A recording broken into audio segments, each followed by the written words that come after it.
a thought process for workload automation that differs slightly from what the classic definition of workload automation really is. And it really is about the creation of an application management platform using a workload automation tool, in this case, Control-M. When we think about this in the thought process of how we create our applications, the life cycle really is very distinct. You have, the typical design phases, the development phases, the test phases, and the deployment phases. And when we go through that process classically, it really is somewhat well defined. It's the thought process of running that work, whatever that work happens to be, how you interact with that application, what pieces of the application have to be orchestrated together, that really gets addressed at the end. And what we want to think about now when we start talking about using a workload automation tool like Control-M to be a management or a platform for applications is how do we streamline that? Because as we go through the modern application lifecycle, we're doing the same things. It has the same steps. It's just that it's more condensed. And the run portion of it is still thought about at the end, but we now have to think about how to streamline that run process. How do I orchestrate all of those things so that when I go through the iterative piece and I want to show more value in that application, that I do it in such a way that I utilize as much tooling as I can versus writing tools on my own. And that also takes and cascades back through the design, development, test, and deployment phases, because I can take certain processes that would be used to create automation out of that design phase, development phase, testing phase, and deploying phase, because my tool, my Control-M in this case, has all of those automation capabilities already built into it, and I don't have to write the script or the stored procedure or the SSIS package or the other types of automation that we would put in place to actually go out and orchestrate this execution of that application. And again, we go through this over and over and over and over and over again. And the problem with this is that applications are siloed.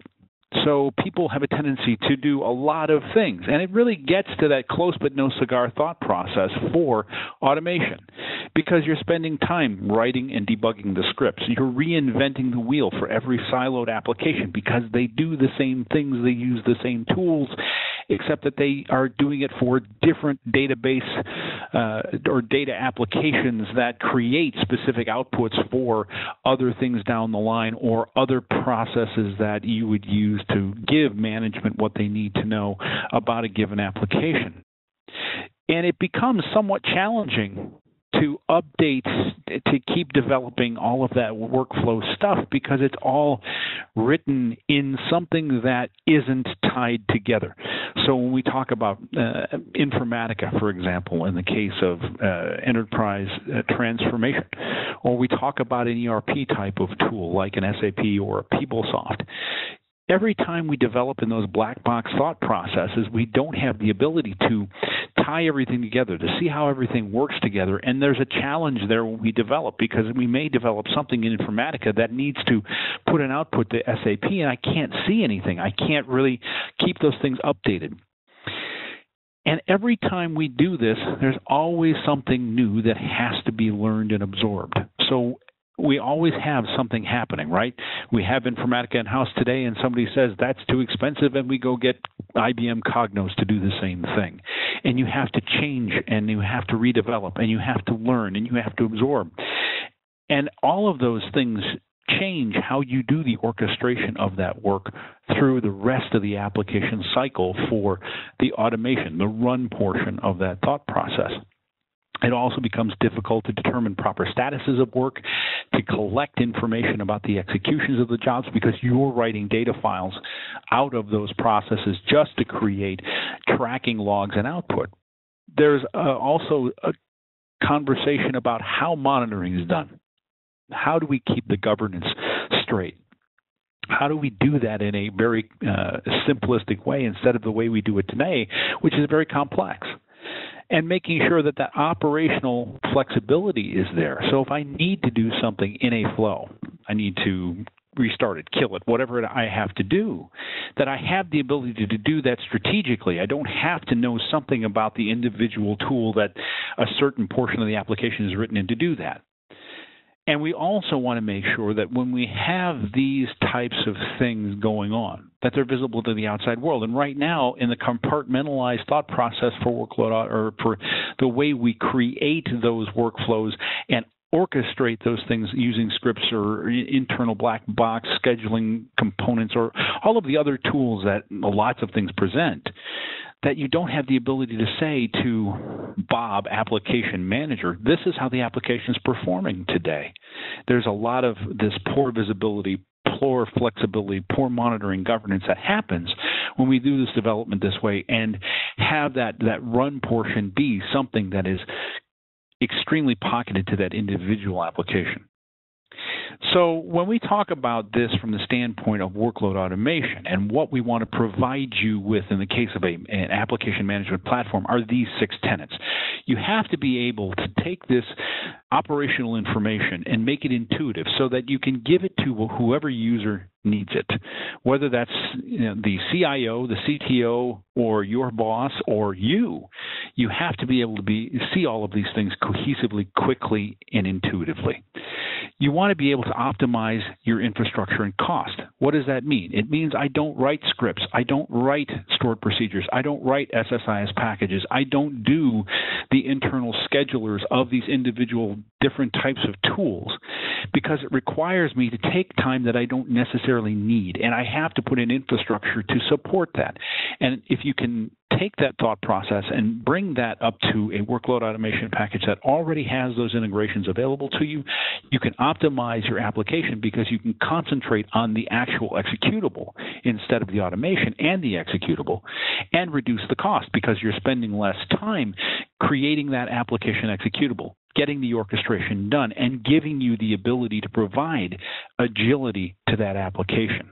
So if something changes, I don't have to rewrite a script. I don't have to go back and figure out what I did 2 years ago to get this portion of that application running, that I can actually come to Control-M and make a change to a workflow and actually be agile in producing the automation for that application, and giving you the ability to adapt.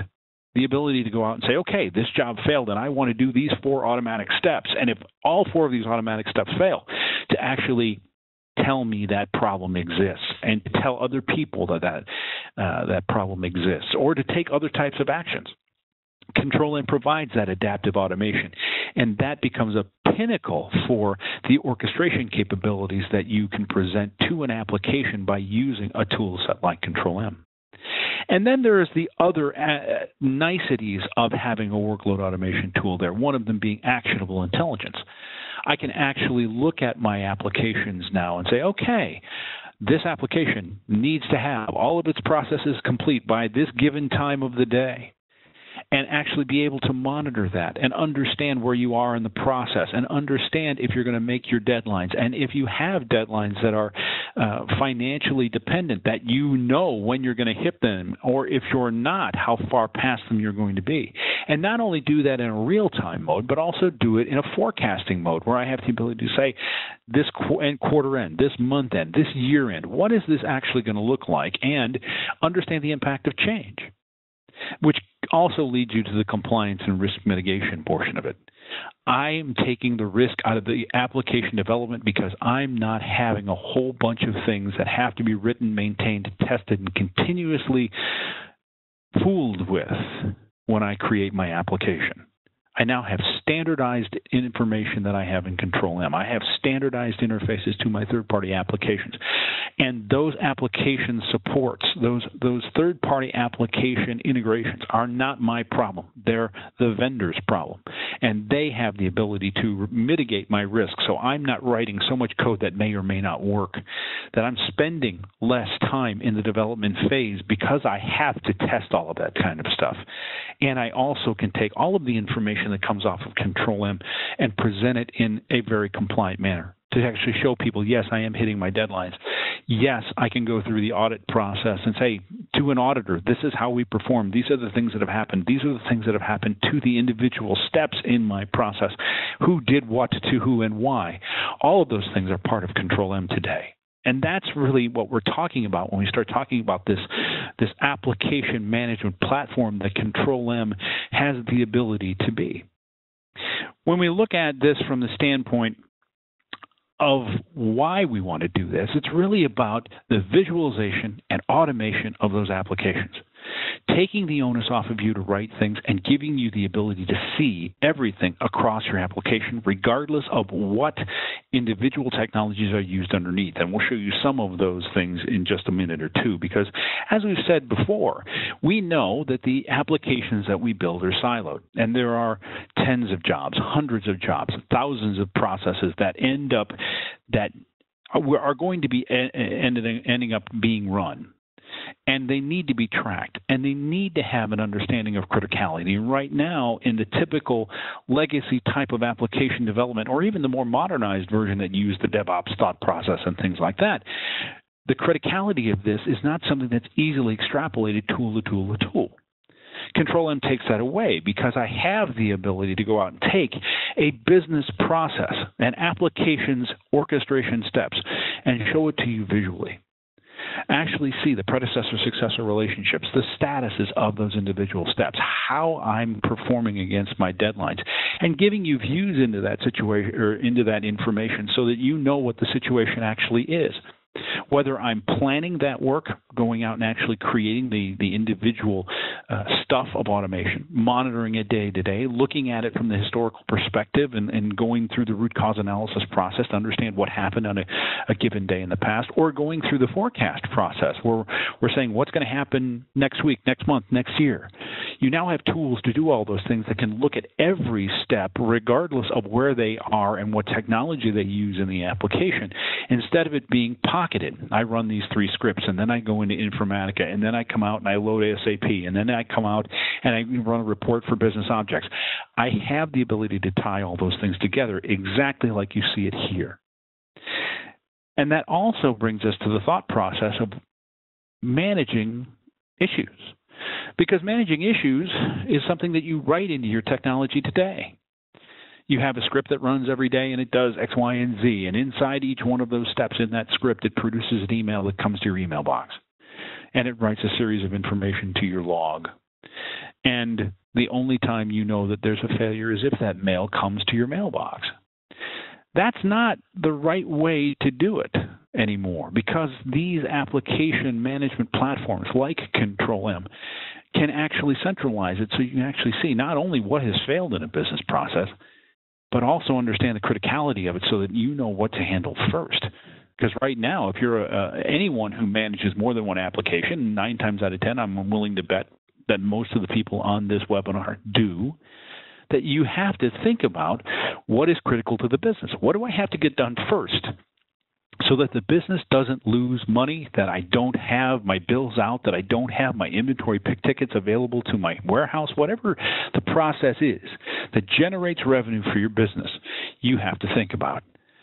And now with a management platform like Control M, I can take all of these things that fail and actually think about them in a criticality mode, where I can actually go out and say, okay, I know that I must be at the end of this business process by 6:30 in the morning, and have Control M actually go out and dynamically figure out all of the jobs that are necessary, all of the steps that have to proceed to get you to that end point that are absolutely critical, and monitor them directly so that it knows exactly for you whether or not you're going to make that service level. Are you going to be on time?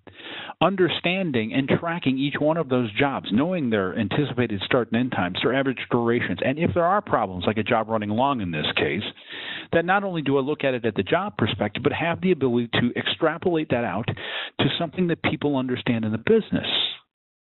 And that becomes very important, because if I can't tell my stakeholder the status of my business process by something they understand, there's a good chance that the information that that person needs is not going to get to them the way they need it. And they're going to ask you more and more questions and get more and more frustrated, and we don't want that. We want to be able to take and homogenize that information down to something we all understand, like universal billing.